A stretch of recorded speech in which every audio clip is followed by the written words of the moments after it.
욥기는 이렇게 시작을 합니다. 욥은 우스 땅에 욥이라 불리는 사람이 있는데 그 사람은 온전하고 정직하며 하나님을 경외하며 악에서 떠난 자더라. 욥의 평가입니다. 말씀에 그렇게 인정을 받고 있는 사람이었습니다. 그런데 하루는 하나님에게 사단이 가서 제안을 합니다. 저 욥을 시험하면 여전히 욥이 저런 신실한 모습을 지킬 수 있겠습니까? 라고 말하며 하나님 앞에 그를 시험하는 허락을 구하게 됩니다. 그래서 하나님께서는 욥을 시험하는 것을 허락하셨습니다. 우리가 욥의 고난을 보면서 욥기를 읽으면 욥이 당한 고난이 아주 심각한 문제들이 나오게 되는데, 이 욥의 고난을 보면서 한편으로는 이 신앙을 지켜나가는 불편한 갈등을 겪게 되는 이유가 있습니다. 이건 분명한 이유인데요, 욥을 공격하겠다고 사단이 와서 이야기를 하였을 때에, 그때 물론 욥을 인정하시고 욥을 사랑하시고 욥을 인도해 주셨지만, 정작 사단이 공격하겠다는 말에 사단 임의로 한 것이 아니라, 사단이 혼자 결정하고 한 것이 아니라 하나님의 허락을 구하고 욥을 시험하였다는 것이죠. 욥에게 내린 고난은 그냥 내려진 것이 아니라 하나님의 허락함 아래 이루어진 일입니다. 그렇다면 하나님이, 그 자비의 하나님이시고 나를 지켜주시는 하나님이 어쩌면 내 인생에도 욥하고 똑같이 나를 고난 속에 넣으실 수 있다는 말인가? 아니, 하나님이 막아주시면 되는데 왜 하나님은 사단에게 욥을 시험할 수 있도록 허락해 주셨다는 말인가? 이것이 진짜라면, 성경에 기록되어 있는 그대로라면 하나님은 나를 지켜주시는 분이 아니라 사단의 공격을 허락해서 내가 고난 속에 들어가는 것을 방관하시는 분은 아니신가? 그럼 이제 생각이 복잡해집니다. 내가 지금까지 고생한 거, 힘들었던 게 다 하나님의 허락하심이라면 하나님이 주신 것과 하나님이 나를 어렵게 한 것과 뭐가 다른가? 아니, 이렇게까지 하셔야 되는가? 라는 질문을 하게 되는 것이죠. 만약에 당장에 내가 고통스러운 상황에 있다면 이것은 또 큰 문제입니다. 지나간 고난이라면 해석하는 것으로 내가 위안을 찾으려 하겠지만, 지금 현재의 고난에 대해서는 막상 이겨내기도 어려운데 이것을 주신 분이 하나님이시라면 얼마나 마음속에 그 갈등과 불편함을 이겨내기가 어렵겠습니까? 그런데 여기서 바로 사단이 노리는 것이 분명해집니다. 사단은 조건적 신앙이 진리인 것처럼 우리에게 다가옵니다. 조건적 신앙이 정답이라고 여기게 하는 것이죠. 욥기서 1장 9절 말씀을 보면 뭐라고 나와 있냐면, 사단이 여호와께 대답하여 이르되 욥이 어찌 까닭 없이 하나님을 경외하리이까? 욥이 아무 이유 없이 하나님을 경외하고 하나님을 사랑하고 하나님 앞에 의를 행하는 것이 가능하겠습니까? 하나님이 축복해 주시고 베풀어 주셨기 때문에, 그 조건이 충족됐기 때문에 욥은 지금 하나님을 사랑한다라고 하나님을 섬기고 있는 것입니다. 하나님을 존중하는 이유는 하나님이 주셨기 때문입니다. 그 조건이 있기 때문입니다 라고 이야기를 합니다. 그때 이제 그래서 사단이 뭐라 그러냐면, 하나님 손을 펴서 그를 치면 분명히 욥은 당신을 욕할 겁니다 라고 장담을 합니다. 그게 사단의 장담이에요. 그래서 가진 건물과 가축과 심지어는 자녀까지도 다 사라지고 죽임을 당하게 되었습니다. 이것은 상상을 초월하는 고통 속에 욥이 들어가게 됐다는 것이죠. 그때 사단이 그렇게 행해놓고서는 하나님께 다시 옵니다. 자기가 말한 대로 장담하고 욥이 분명히 그러면 하나님을 욕할 거라고 이야기했는데 욥이 하나님을 욕하지 않았습니다. 그때 사단이 다시 하나님 앞에 왔을 때 하나님이 욥을 향하여 사단에게 뭐라고 말씀해 주시냐면, 욥기서 2장 3절 말씀을 보면, 내가 나를 충동하여 까닭없이 그를 치게 하였어도 그가 여전히 자기의 온전함을 굳게 지켰느니라. 할렐루야. 욥에게 하나님도 아시는 거예요. 까닭없이 사단이 허락을 구하였을 때에 사단에게 허락해 주어서 욥이 까닭없이 고난을 당했지만 그럼에도 불구하고 그는 입술로 하나님을 저주하거나 하나님을 욕하지 않았다는 것이죠. 그때 하나님 뭐라고 말씀하시냐면, 욥은 그럼에도 불구하고 자기를 지켰다라고 말씀하십니다. 이것이 오늘 말씀의 첫 번째 교훈입니다.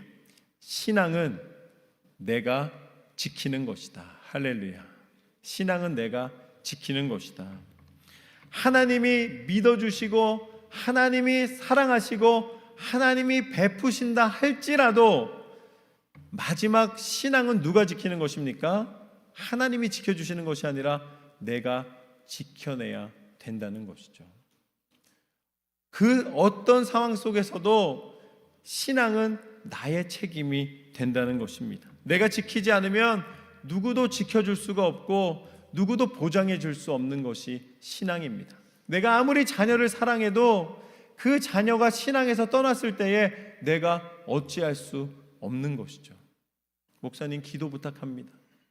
어렸을 때는 그렇게 신앙생활을 잘했는데 지금은 교회를 다니지 않습니다. 얼마나 많은 분이 기도를 요청하시고 안타까워하시는지 모릅니다. 그게 왜 그렇습니까? 아무리 부모가 사랑하고 아무리 많은 것을 베풀어 준다 할지라도, 남겨준다 할지라도 신앙은 자신이 지켜야지만 신앙의 모습을 유지해 나갈 수 있기 때문입니다. 문제는 무엇이냐? 때로는 우리가 신앙을 지키지 못하는 이유 중에 하나가 뭐냐면, 내가 신앙을 지켰는데도 불구하고 내 삶의 결과가 다르다는 거예요. 아니, 부모님을 보면서 그렇게 신앙이 중요하다고 이야기해놓고 공부 못하면 혼내고, 그렇게 신앙이 중요하다고 얘기하면서도 마지막에는 다 뭐라 그래요? 뭐가 최고라 그래요? 모르시는 척 하시는데 돈 잘 벌면 최고라 그러죠. 신앙은 지켜야 한다 그러고서는 직장을 갖거나 인생의 길을 계획할 때 어떻게 하면 돈을 잘 벌까를 같이 구상해 주지, 어떤 사람이 어떻게 하면 신앙을 잘 지킬까를 같이 구상을 합니까?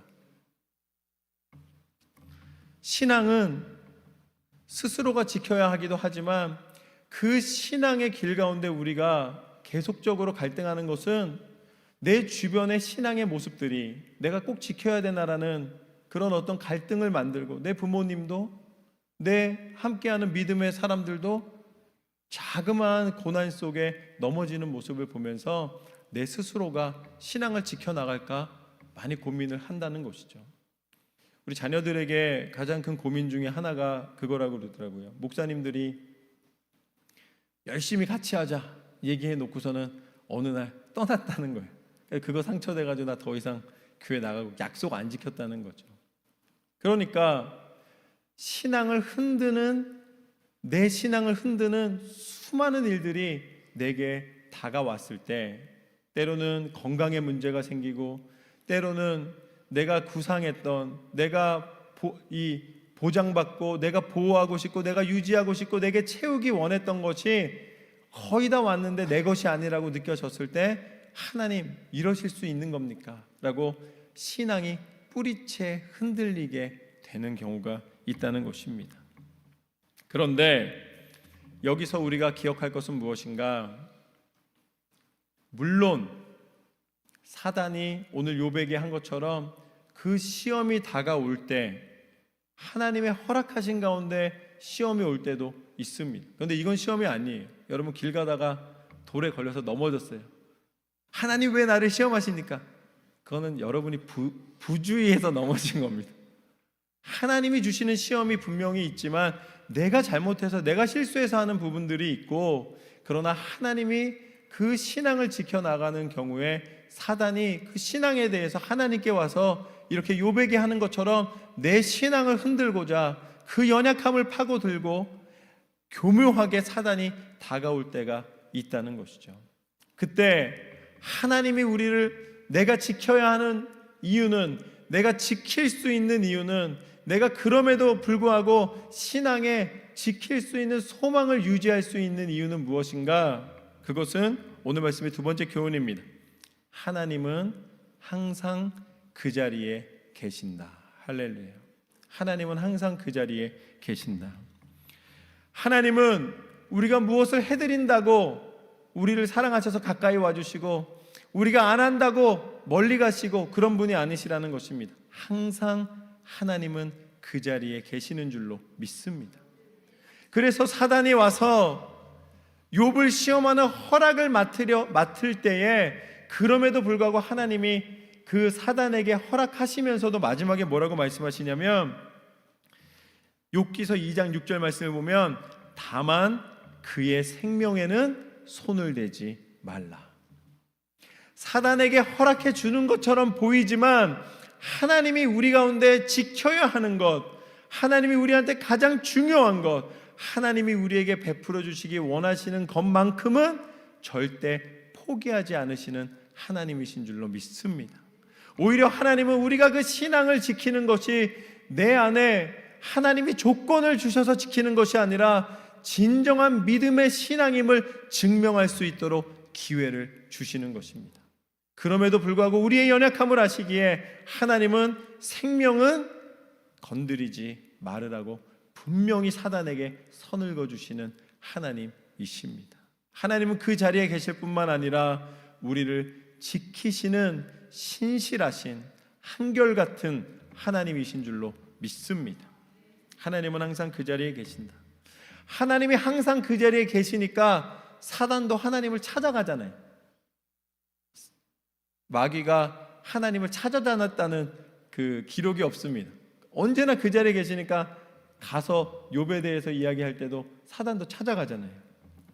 우리의 눈을 가리는 것은 하나님은 항상 그 자리에 계신데, 계신 하나님을 만나는 방법에 수많은 조건을 우리가 중간에다가 놓는다는 것이죠. 하나님과 내 사이에 너무나 많은 것이 이 중간에 존재하고 있습니다.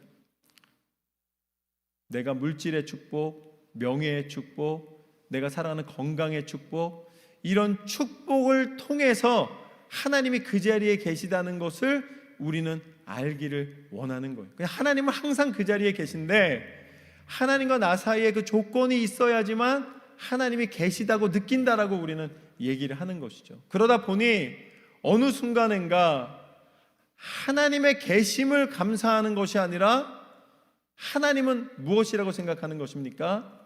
계신 하나님, 우리를 끝까지 그 자리에서 여전히 계신 하나님이 아니라 그 중간에 있는 물질과 그런 어떤 자기가 가질 수 있는 그 바라는 것이 이루어지는 성공과 여러 가지들이 오히려 하나님이 아니시고 하나님이 주시는 것이고 하나님이 베푸시는 것인데, 그것을 하나님처럼 우상 삼기 시작했다는 것이죠.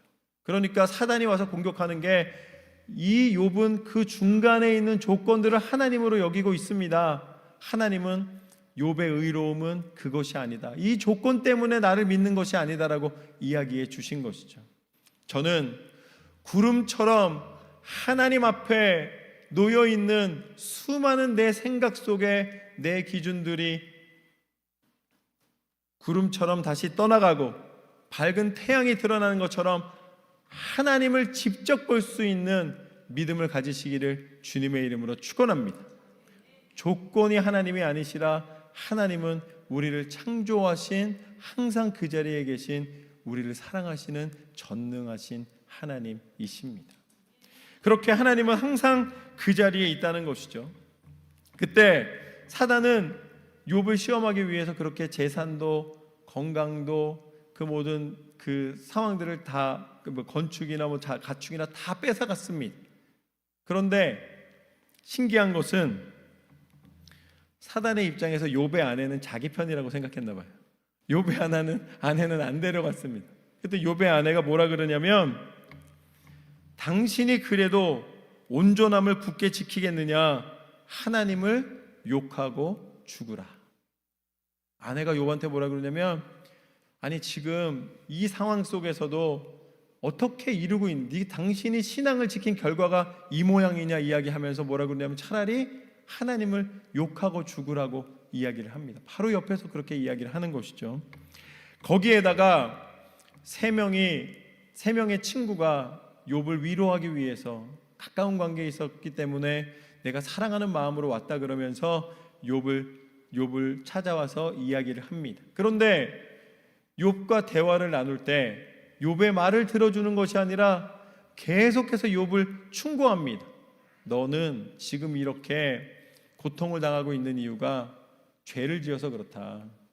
너는 하나님께 저주받은 것이고 하나님께 심판받고 있는 것이다 라고 끊임없이 욥이 그건 아닐 거라고 이야기하는데 계속 반복적으로 괴롭게 이야기를 합니다. 그때 욥은 너무나 괴로운 상태였습니다.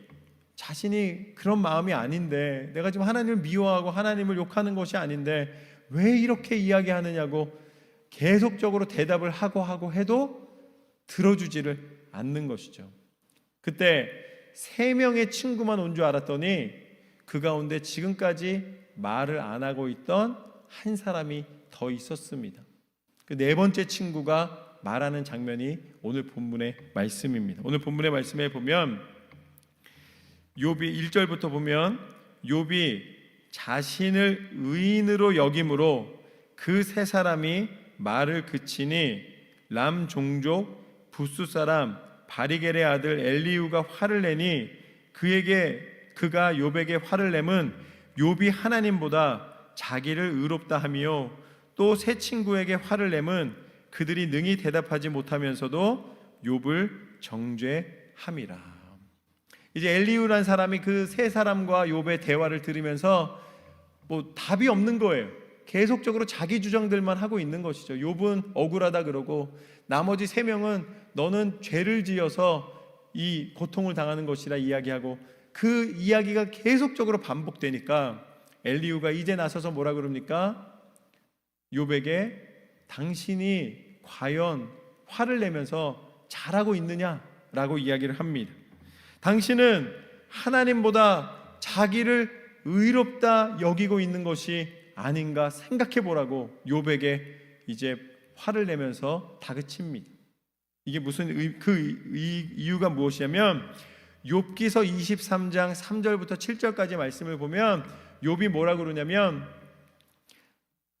만약에 하나님이 나를 당신의 처소로 데려간다면, 그래서 하나님이 지금 이 억울한 심정을 직접 들으신다면 하나님은 지금 내게 하신 심판을 다 거두실 수밖에 없을 것이다.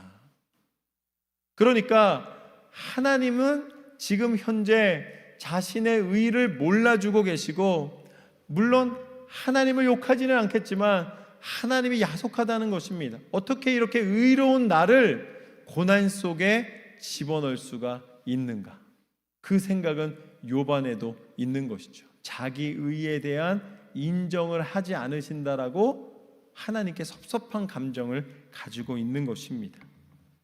이 지점에서 욥이 이 엘리후가 말할 정도로 자기 의를 버리지 못한, 그렇게 그 상황, 물론 자기가 억울하기는 하겠지만 그럼에도 불구하고 생명을 주시고 존재하게 하신 하나님을 인정해드리지 못하고 자기의 의의를 알아주지 않는다고 주장하는 것, 그것이 욥의 연약함이었다면, 욥의 연약함은 우리가 충고하고 평가의 대상이 아니라 하나님이 우리 가운데 욥을 통해 주시는 소망인 줄로 믿습니다. 당대의 최고의 의인이라 할지라도 자기 의라는 부분에 대해서는, 약간의 교만에 대해서는 자유할 수가 없었다는 것이죠. 우리가 신앙생활을 하면서 때로는 나 신앙생활 잘하고 있다라고 스스로 여기는 그런 부분들이 욥을 보면서 조금 하나님의 그 긍휼하심과 하나님의 그 사랑 가운데 그래도 하나님이 좀 이해해 주시는 모습일 수도 있겠다라고 작은 소망의 실마리를 가질 수가 있는 것입니다. 그때 엘리후가 당신이 자기를 의롭게 여기는 거에 대하여서 이제는 뉘우치고 회개하라고 권면합니다. 그러면서 뭐라고 그러는가? 8절 말씀과 9절 말씀을 보면, 그러나 사람의 속에는 영이 있고 전능자의 숨결이 사람에게 깨달음을 주시나니 어른이라고 지혜롭거나 노인이라고 정의를 깨닫는 것이 아니니라. 12절 말씀에 보면, 내가 자세히 들은즉 당신들 가운데 욥을 꺾어 그의 말에 대답하는 자가 없도다. 이것이 오늘 말씀의 세 번째 교훈입니다. 기도하는 영혼에게 말씀으로 답을 주신다. 기도하는 영혼에게 말씀으로 답을 주신다. 하나님의 자리를 지키고 계신다고 말씀드렸습니다. 그런데 하나님은 멀리 계신 것 같은 거예요. 하나님, 그러니까 욥이 뭐라고 그러냐면, 내가 하나님을 만날 수 있다면, 이 억울함을 호소하면 하나님께서 듣기만 하시면 나를 이 심판에서 벗어나게 해주실 거라고 이야기를 합니다. 그 말이 무엇입니까? 하나님이 멀리 계시다는 이야기잖아요. 하나님께서는 당신의 자리를 지키시는 하나님이십니다. 그렇지만 하나님이 보이지 않으니까 멀리 계신 거예요. 근데 그 하나님이 우리를 위해서 이 땅에 오셨습니다. 우리의 모든 죄, 우리의 모든 연약함을 위해서 죽기까지 우리에 대한 사랑을 포기하지 않으셨습니다. 그분이 예수님이십니다. 그런데 예수님께서는 그렇게 우리의 죄의 문제를 해결해 주시고 우리에 대한 구원을 확증하여 주신 다음에 다시 제자들이 보는 앞에서 하늘로 올라가셨습니다. 그러면 하나님도 나를 사랑하시지만 멀리 계시고, 예수님도 나를 위하여 죽으셨지만 지금 만날 수 없고, 그렇다면 내가 이 연약한 가운데 홀로 있는 것이 아닙니까? 라고 우리가 여길 수 있습니다. 그때 오늘 말씀 가운데 이 엘리후를 통해서 하나님 뭐라고 말씀하시는가?